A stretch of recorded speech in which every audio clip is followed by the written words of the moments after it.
అవును. So, sir యాక్చువల్‌గా మీరు అన్ని విషయాల గురించి ఓపెన్‌గానే మాట్లాడతారు. క్లియర్‌గా మాట్లాడతారు.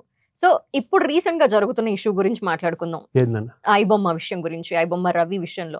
అంటే పైరసీ అయిపోవటం అనేది, లేదంటే మనం ద వెరీ ఫస్ట్ షో పడగానే మూవీ రూల్స్‌లో వచ్చేస్తుంది. సినిమా ఫాన్స్ కూడా థియేటర్‌కెళ్ళి ఇంకా ఇందులో చూసేద్దాంలే అనే రోజులొచ్చేసాయి. చూసేస్తున్నారు. దానివల్ల ఎంత నష్టం వస్తుందో అది మీ అందరికీ తెలిసిందే. ఇండస్ట్రీలో ఉన్న వాళ్ళందరికీ. ఇదొకటి, టికెట్ రేట్లు పెంచడం అనే విషయం ఒకటి, ఇలా చాలా విషయాలు ఎఫెక్ట్ చేస్తున్నాయి గదా! అంటే నేను మాట్లాడేది కాంట్రవర్సీ అయిపోతుందమ్మా అది.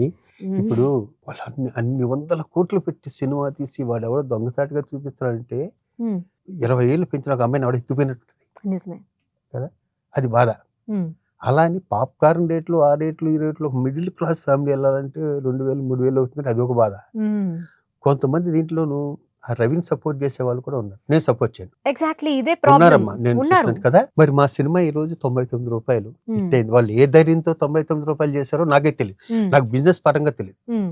నా వరకు ఏంటంటే వాళ్ళ సినిమా ఒప్పుకున్నాను. టైంకెళ్ళానా, యాక్ట్ చేశానా, వచ్చానా ఇంతవరకు. కొంతమంది అతనికి ఎందుకు సపోర్ట్ చేస్తున్నారో తెలీదు. హ్మ్. ఇప్పుడు ఈ సినిమాలు చూస్తుంటే ఈరోజు మనం ఇండియాలో తెలుగు అన్నది నంబర్ 1 పొజిషన్‌లో ఉంది. మన హీరోలు ప్రభాస్ గారు కానీ, జూనియర్ ఎన్టీఆర్ గాని, మహేష్ బాబు గారు, రామ్ చరణ్ గాని టాప్ స్టార్స్ ఈరోజు వరల్డ్‌లో అవును. కదా!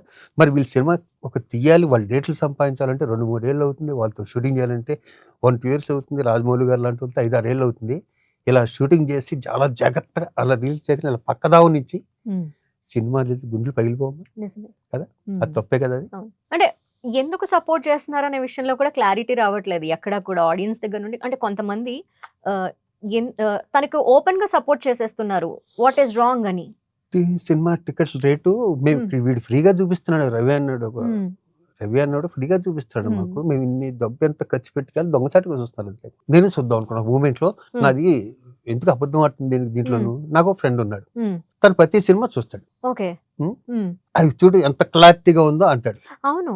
చూస్తే నేను "ఏయ్! ఒకసారి నాకు చూపించవా" అంటా. ఆ! ట్రై చేస్తాడు. "నీది ఐఫోను నీ దాంట్లో రాదు" అన్నాడు. హ్మ్. నేను అలాగా సినిమా అంత పెద్ద థియేటర్‌కెళ్ళి చూసేంత ఇంట్రెస్ట్ ఒకప్పుడు ఉండేది లేదు కాబట్టి నేను పెద్ద పట్టించుకోను. హ్మ్. తర్వాత తెలిసిందంటే ఈ వెబ్‌సైట్‌ల కోసం నాకు మొన్న అతన్ని అరెస్ట్ చేశాక తెలిసింది గానీ, హ్మ్. ఐబొమ్మ వెబ్‌సైట్ అని ఒకటుంటది. లేకపోతే ఇంకోటేదో ఉంటదని.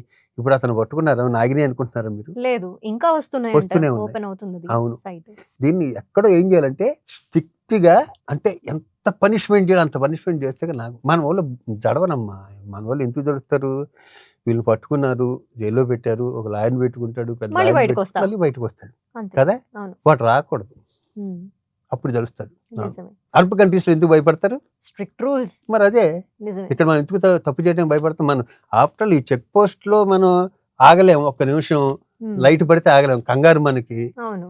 ఏమవుద్దిలే అనే ఫీలింగే లోపల. ఫీలింగు అవును. ఇప్పుడు కొంచెం మారింది. కొంచెం. అవును. అలా మార్పొస్తుంది. త్వరలోనే మార్పొస్తుంది. బట్ సార్ యాక్చువల్‌గా టికెట్ రేట్ విషయానికి మళ్ళీ ఇంకొకసారి చూస్తే కంపేర్